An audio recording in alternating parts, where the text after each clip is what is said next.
Chapter 39. The Tears Roll Off.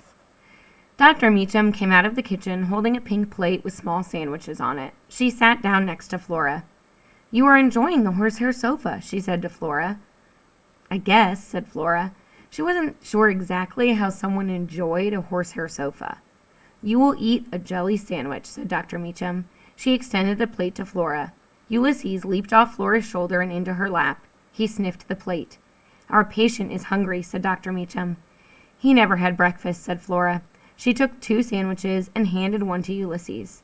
"This sofa," said Dr. Meacham, "is the sofa of my grandmother. She was born on this sofa in Blundermeakin. She lived the whole of her life there, and she is buried there in a dark wood.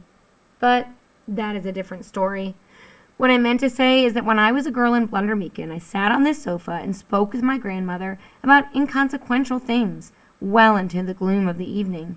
That is what a girl in Blundermeakin did in those days.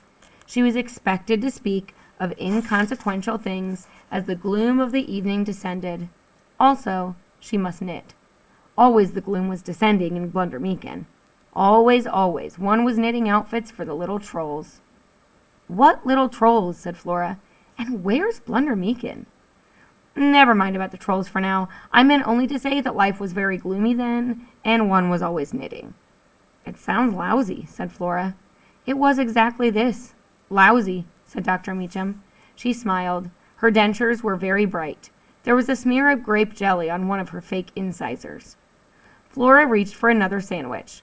"Had terrible things happened to you ever warned against eating jelly sandwiches in the house of a woman from Blundermeakin?" "Your father is a lonely man," said Dr. Meacham. "Also very sad. To leave you, this broke his heart." "It did?" said Flora. Yes. Mr. George Buckman has sat on this horsehair sofa many times. He has talked of his sadness. He has wept. This sofa has seen the tears of many people. It is a sofa that is good for tears. They roll off it, you see." Her father had sat on this couch and wept as the gloom of the evening descended. Flora suddenly felt like she might cry too. What was wrong with her? "Seal blubber," she thought. The words steadied her. She handed another sandwich to Ulysses. "Your father is very capacious of heart," said Dr. Meacham. "Do you know what this means?" Flora shook her head. "It means the heart of George Buckman is large. It is capable of containing much joy and much sorrow." "Oh," said Flora. For some reason, she heard William Spiver's voice saying that the universe was a random place. "Capacious heart," said Dr. Meacham's voice. "Random universe," said William Spiver's. "Capacious, random, heart, universe." Flora felt dizzy. "I'm a cynic," she announced for no particular reason and in too loud a voice. "Bah, cynics," said Dr. Meacham. "Cynics are people who are afraid to believe." She waved her hand in front of her face as if she were brushing away a fly. "Do you believe in, things?" said Flora. Yes, I believe," said Dr. Meacham. She smiled her too bright smile again. "You have heard of Pascal's wager?" "No," said Flora. "Pascal," said Dr. Meacham, "had it that since it could not be proven whether God existed, one might as well believe that he did, because there was everything to gain by believing and nothing to gain by losing, or nothing to lose. This is how it is for me. What do I lose if I choose to believe? Nothing. Take this squirrel, for instance. Ulysses. Do I believe he can type poetry? Sure, I do believe it. There is much more beauty in the world if I believe such a thing is possible." Flora and Dr. Meacham looked at Ulysses. He was holding half a sandwich in his front paws. There were blobs of grape jelly in his whiskers. "Do you know what a superhero is?" said Flora. "Sure, I know what a superhero is." "Ulysses is a superhero," said Flora, "but he hasn't really done anything heroic yet.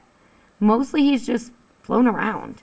He lifted a vacuum cleaner over his head. He wrote some poetry. He hasn't saved anyone, though, and that's what superheroes are supposed to do, save people."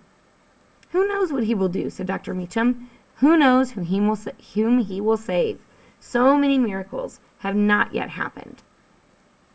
Flora watched as one of the jelly blobs on Ulysses' whiskers trembled and fell in slow motion to the horsehair sofa. "All things are possible," said Dr. Meacham. "When I was a girl in Blundermeakin, the miraculous happened every day. Or every other day. Or every third day. Actually, sometimes it did not happen at all, even on the third day. But still, we expected it. You see what I'm saying? Even when it didn't happen, we were expecting it. We knew the miraculous would come." There was a knock at the door. "See," said Dr. Meacham, "this will be your father, Mr. George Buckman." Flora stood and went to the door and opened it. It was her father, and he was smiling. Again. Still. Which did seem kind of miraculous. "Hi, Pop," she said. "You see," said Dr. Meacham, "he smiles." Flora's father's smile got bigger. He took off his hat. He bowed. "George Buckman," he said, "how do you do?" Flora couldn't help it. She smiled too. She was still smiling when a noise that sounded like the end of the world echoed through the hallways of the Blixen Arms.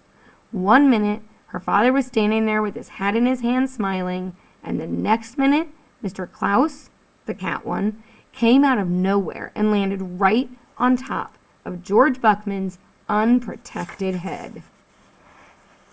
Chapter 40. Vanquished. Fortunately, a superhero was present.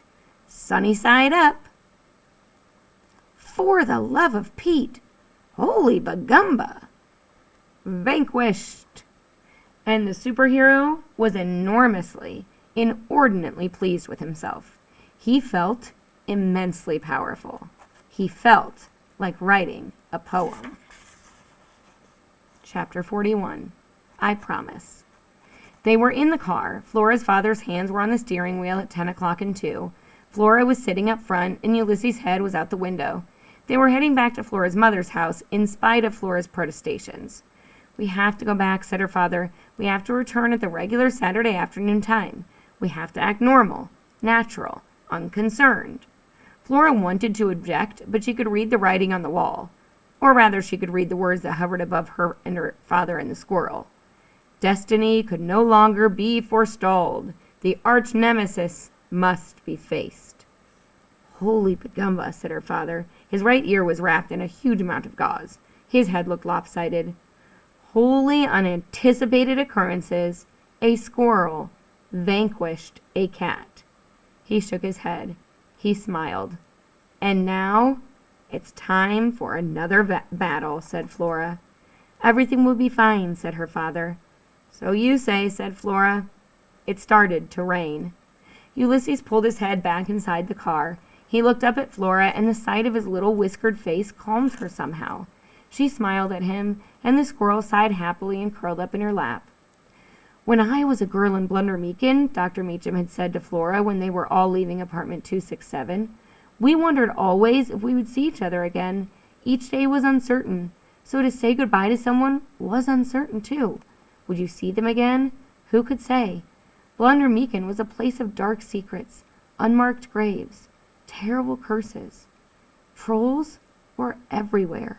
So we said goodbye to each other the best way we could. We said, 'I promise to always turn back toward you.' I say those words to you now, Flora Belle. I promise to always turn back toward you. And now you must say them to me. I promise to always turn back toward you," Flora had said. She whispered the words again, now to the squirrel. "I promise to always turn back toward you." She put a finger on Ulysses' chest. His tiny heart was beating out a message that she felt like, "I promise, I promise, I promise." Hearts were the strangest things. "Pop," said Flora. "Yes," said her father. "Can I feel your heart?" "My heart?" said her father. "Okay, sure." And then, for the first time ever, George Buckman took both his hands off the steering wheel while the car was in motion. He opened his arms wide. Flora gently moved Ulysses out of her lap and onto the seat beside her, and then she reached up and across and put her hand on the left side of her father's chest. And she felt it. Her father's heart, beating there inside of him. It felt very certain, very strong, and very large, just like Dr. Meacham had said. Capacious. "Thank you," she told him. "Sure," he said. "You bet." He put his hands back on the steering wheel at 10 o'clock and 2, and the three of them, Flora, her father, and the squirrel, traveled the rest of the way home in a strange and peaceful silence. The only noise was from the windshield wipers. They hummed back and forth, singing a sweet, out-of-tune song. The squirrel slept, and Flora Bell Buckman was happy.